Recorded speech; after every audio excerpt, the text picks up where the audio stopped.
ask you something. How many of you guys woke up this morning and said, I want to know about the weird fantasies inside the mind of Jim Kimmel? How many of you guys woke up this morning thinking that? Anyone?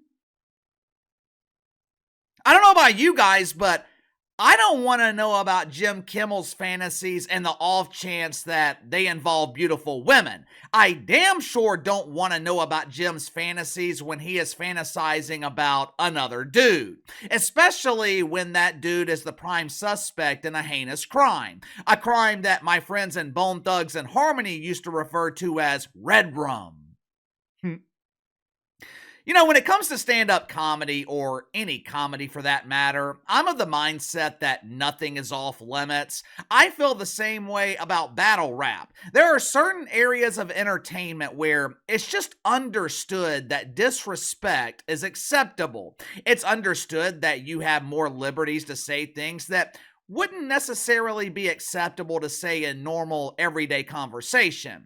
Oftentimes, the best comedians, they're the ones that are willing to take that risk. The best comedians are the ones with no filter, the comedians that are not afraid to offend. The comedians who aren't afraid to make jokes about any and everyone. They're not afraid of being accused of mythical racism. They're not afraid to make fun of the nerdy white dude who hasn't experienced the beauty of an unclothed woman since birth. They're not worried about the easily offended wanker spanker who will accuse them of ableism. How dare you make fun of my disability? It's not my fault that my doctor accidentally attached the cucumber to my forehead instead of attaching it between my legs like I asked. Quit making fun of my disability.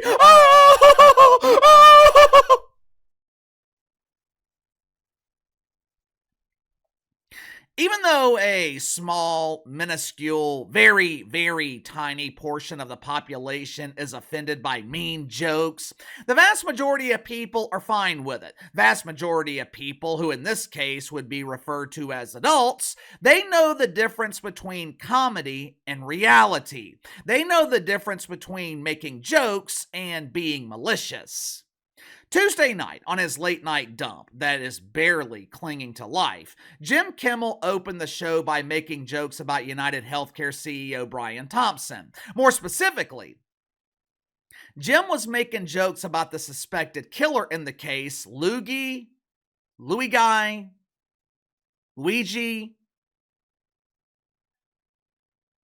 Who cares? It doesn't matter what his name is. If he ends up going to prison, his name will probably be Bait. And I have watched enough 60 Days In to know there are plenty of masturbators in prison. They are professionals when it comes to baiting. But Jim Kimmel, he opened his show the other night making light of the situation, which is what he is supposed to do. People turn to comedy to get away from the seriousness, to get a brief reprieve from reality.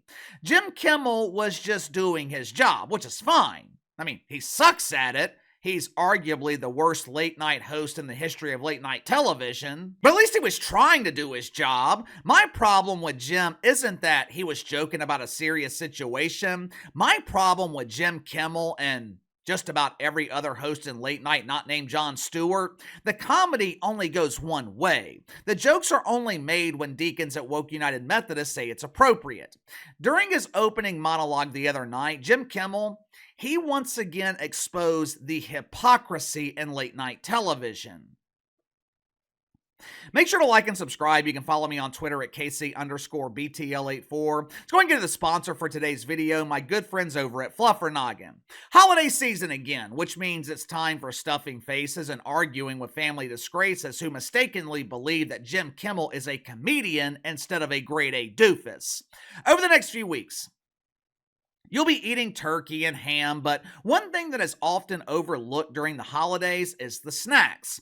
I've got the snacks covered for you this year with Fluffernoggin. Now, you're probably thinking, what the hell is a Fluffernoggin? Fluffernoggin produces craft beef jerky made with 100% organic brisket right here in America. You don't have to worry about consuming cows raised by Mahmoud on a farm halfway across the world. Fluffernoggin's cows, they are bred and raised right here in the USA. Fluffernoggin beef jerky is soft and tender, doesn't require the usual dental work after consumption to remove the tough pieces stuck in your teeth. Fluffernoggin also comes in a variety of flavors, ranging from sweet, savory, spicy, sometimes all of the above. With Christmas right around the corner, Fluffernoggin would make the perfect stocking stuffer. Right now, they are offering 2 different specials. You can use promo code BTL50 to receive 5 bags for $50, or you can use BTL100 to receive 11 bags for $100. Both offers come along with free shipping, so click the link in the description below. Elevate your snack game with Fluffernoggin today. Tuesday night, Jim Kimmel attempted to entertain his audience of lonely men and lonely women aspiring to be the new face for Just for Men by making jokes about the death of Brian Thompson. Jim was sharing supposed text messages and fantasies that females on his staff were having about Luigi. Some of these fantasies were coming from the men on his staff. Ooh, look at that smile. I would leave my Lizzo right now for the chance to be mesmerized by the eyes of Luigi. Jim claimed that his staff was being overtaken by a powerful, horny breeze, as he called it, but my inside sources are telling me that this is actually a hallucination. Jim's staff hasn't been mesmerized by Loogie. They have actually been hypnotized by the boodle breeze from the whoopee cushion who was cranking her leg in the studio next door. But either way, Jim Kimmel, he's having a lot of trouble getting production out of his staff right now. Watch it for yourself. There's a huge wave of horny washing over us right now. Lorraine C. asks, do you guys think the United Healthcare CEO killer is hot? Friend replies, yes. I love Luigi. I think he's gay, though. This is an exchange between 2 of our producers. We'll call them Elphaba and Glinda. My TikTok is flooded. My mom chain's going nuts. That's my TikTok. Everyone is obsessed. People are saying a New York jury has the power to find him innocent because we all love him. I'm not mad at him. And it's not just women. This is from the husband of one of our staffers. Did you see the assassin? Yes, I'm so upset. Like, excuse me, LOL. I'm about to be a jailhouse bride. Because damn Shorty is so fine.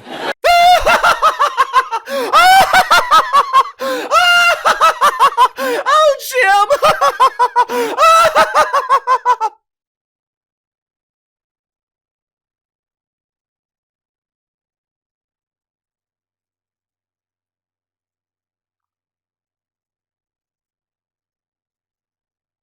The standards of late night have fallen so far.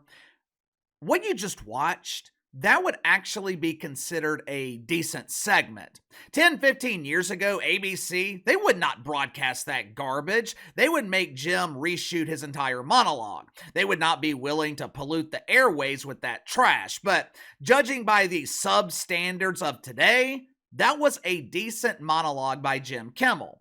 Obviously, I didn't laugh. There wasn't anything humorous about it, but I no longer expect late night comedy to be comedic.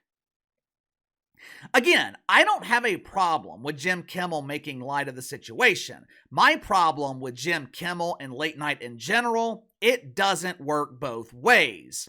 Jim Kimmel is only willing to make jokes when the subject of the joke has been approved by the deacons. After the attack on Donald Trump, well, KC, which one? I don't know, take your pick. Dude's been shot at more than an unarmed dealer on the south side of Chicago. After one of the attacks on the Trumper, Jim Kimmel had plenty of jokes. Matter of fact, during this past election cycle, 98% of his jokes, 98%, damn near the entire show, was about Donald Trump. This is the hypocrisy that I'm talking about. Jim refused to make jokes about cackling Cam Harris, even though she provided him plenty of free material. Jim refused to make jokes about Johnny B. Biden. Remember how Jim Kimmel reacted 4 years ago with George Floyd? In the immediate aftermath of George Floyd, Jim Kimmel, he wasn't in the mood to make jokes. Jim wasn't in the mood to do his job. Instead, he pretended to cry on the air over the loss of his good friend George that he had never met. If you asked Jim in April of 2020, who is George Floyd? He would probably say that he is the lead attorney at Lloyd and Floyd. When NFL players were doing the Trump dance, Jim had plenty of jokes. When NBA players were kneeling during the national anthem protesting racism that they hadn't defined, Jim was somber. We must hold hands and protest against this evil enemy that we created. And look, this is not an issue that is specific to Jim Kimmel. This is a problem throughout late night television, and it's the main reason the genre is on life support. The prognosis in late night, it's the same as it is in the NBA, same as it is in cable news. And it's the same prognosis throughout the mainstream media. Ratings for late night shows have been in the pooper for years, but instead of blaming themselves, they constantly look for excuses. When you look for excuses, you never address the real problem. I have been saying it for years. Number one problem in late night, the host. You can blame the format. You can blame competition from podcast and YouTube. You can blame the abundance of entertainment options. You can blame the white man. But ratings will continue to plummet in late night television until they address the real problem. These hosts suck.